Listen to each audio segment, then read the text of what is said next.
Hi, my name's Rich, and if you're watching this video, it's not about ham radio or it's not about metal detecting, so you might want to just stop watching this. This is about IBS D, or Irritable Bowel Syndrome, diarrhea. I've had this all my life. I remember my parents took me so many tests in the 50s and 60s to see what was wrong with my stomach. They even took me to psychiatrists and thinking, well, maybe it's psychosomatic, and I didn't know what in the world caused all this. My stomach would hurt, and just hurt, and I'd try to say, well, my stomach hurts, and the doctors would say, does it cramp? And I'm saying, well, it hurts. So I didn't know really how to explain it until I saw a commercial on TV where it was a laxative commercial, and it said, it doesn't cramp your style. Then I went to my regular doctor and says, I have stomach cramps and I have diarrhea. And so they gave me Benadryl or something like that back in the 60s, I guess it was. And I didn't know anyone that had problems like this. All my friends ate what they wanted, and I'd eat something and I'd have to run to the bathroom. It was not fun. Anyway, one of the ladies at Toastmaster Club about 8 or 10 years ago was talking to another lady about her stomach, and I'm listening in, and I thought, well, she sounds like she's having problems like I do. And she said, oh yeah, I know the nearest clean bathroom, 50-mile radius of Oklahoma City. That's where we live. And I thought, wow. So now I'm found out that there's a IBS sort of group on Facebook, which really is helpful, and I'm sorry, I know a lot of people have it worse than I do.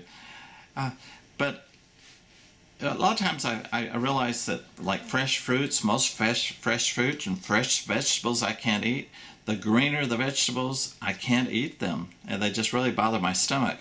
My stomach's very sensitive to some things like pepper and cinnamon and different things. But I found a place that had my wife and I went to a hotel we were staying at one time, and started talking to the guy, and he was a nutritionist. And I told him, I said, well, do you ever know anyone that works with IBS D? He said, well, you ought to get a sensitivity test to see what kind of foods are you're sensitive to. So he told me about a place, and we'll just go on over there on the website now, and thanks for watching. The main reason I'm not getting paid for this, I just want to share that maybe this test might help you, and maybe you'll have less symptoms. So let's go on over there now, and thanks so much for watching.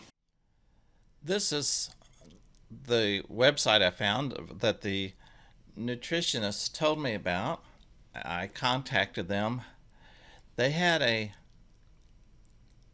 testing that I would give 4 little vials of blood and overnight them to their research or their testing place, and it was sort of interesting. I wish I could find the picture that I know it's on here, but some of the things that they say: understanding diet induced inflammation. One of the things they show right here at the top of the gastrointestinal is Irritable Bowel Syndrome, GERD, which is acid indigestion, and a lot of Crohn's, colitis, and things, which sort of plays along with the IBS. This has a whole bunch of stuff on here, talks a little bit about this. I'm going to go ahead and go to my sheet. They send you a book with things on it. One of these things is a little plastic thing you can carry into your wallet. Some of the main things is black pepper, cow's milk, soybean, and pinto bean. I mean, those were really high up there. This is my own test, by the way. Bananas, which I had no idea were a problem to me, and I ate bananas. Cane sugar, I started getting beet sugar. I love catfish and chicken, but I've left them off. And a lot of the red dye 4, if you ever heard of that, But anyway, this is a little pocket thing they give you that's laminated that shows your foods and things that your spices to. Let's go to the next slide. And this, I wonder if I can just, no. Okay. This is a diet plan they give you, like the first day, some of the fruits, starches, and different things. The second day, the third day, they have 4, 5, 6, 7 days. I think it may be 2 weeks, I can't remember. The sensitivity test that I had was here. If you notice, the yellow's moderate and the really reactive is the reds. For example, soybean and pintos are really red. I was sensitive to onions, which I had no idea that I was sensitive to, but I can eat scallions instead, you know, those little green onions, which I use that instead of a regular onion. Me, myself, not only do I have to watch the sensitive things, but fresh fruit, fresh vegetables, they really do a job on me. It really bothers my stomach. Now, if they're cooked, I can eat a little of them, but still not much. Let's go on over here. Black pepper, I knew that bothered me, but I didn't know these other things bothered me. I knew tilapia bothered me, but I did not know catfish bothered me. And cow's milk. And I was asking myself, well, should I get a glucose intolerance, the milk that doesn't have the glucose or whatever you call it? And they said, no, it's still the stuff in the milk that's bothering you. You could drink goat milk. So I got goat milk and I got almond milk. And I put almond milk on my cereal. But I have to watch out for things like roughage. I still can't eat roughage. Chicken, I was eating a lot of chicken before. Now I don't eat chicken very often. And let's see, is there another one? I think that's all the slides. Anyway, this test that they have is very expensive. It's like over $600. I called Blue Cross and Blue Shields and said, hey, you guys, do y'all cover the test? And I gave them the number. And they said, yeah, we cover that. Well, they covered like $34 of it. Now, I'm thinking that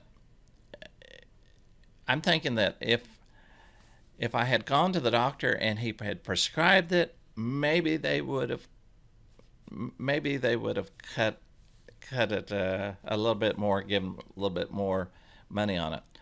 But I've been on this diet, like I say, it started about 2 years ago, and my number of times I've had to go run to the bathroom has decreased significantly to maybe once a week, once every 2 weeks, whereas it was 3 or 4 times a week. And if I went on vacation, I was just sort of terrified. I'd have to watch exactly what I'd have to eat because I knew, well, what if this bothers me? Oh, and it's something else I was going to show you. Oh, let's see, where is it? Was this it? Milk. Where was the milk? Maybe the next one. Cow's milk. Someone said they were having problems with mashed potatoes. And then I thought, I wonder if they really were having a reaction of cow's milk, or if they were using black pepper, on it, or butter, which is made from cow's milk. Some of these things you have to think about. Maybe it wasn't the potatoes at all, or maybe it was a potato that they have some problems with. But anyway, this place was sort of expensive, but to me it was well worth it because I don't have as many problems. And most of the time, if I really, really stick the diet, I hardly ever have problems. The bad thing about it, you start feeling insecure with your stomach and you stumble off and say, well, I'm going to eat some of this. I've been doing okay. And maybe you can do it one time, but the second or third time, it bothers you again. Again, I'm not getting paid for this, but I just wanted to share this with my IBS D friends and hope this will help you out. Thanks so much for watching.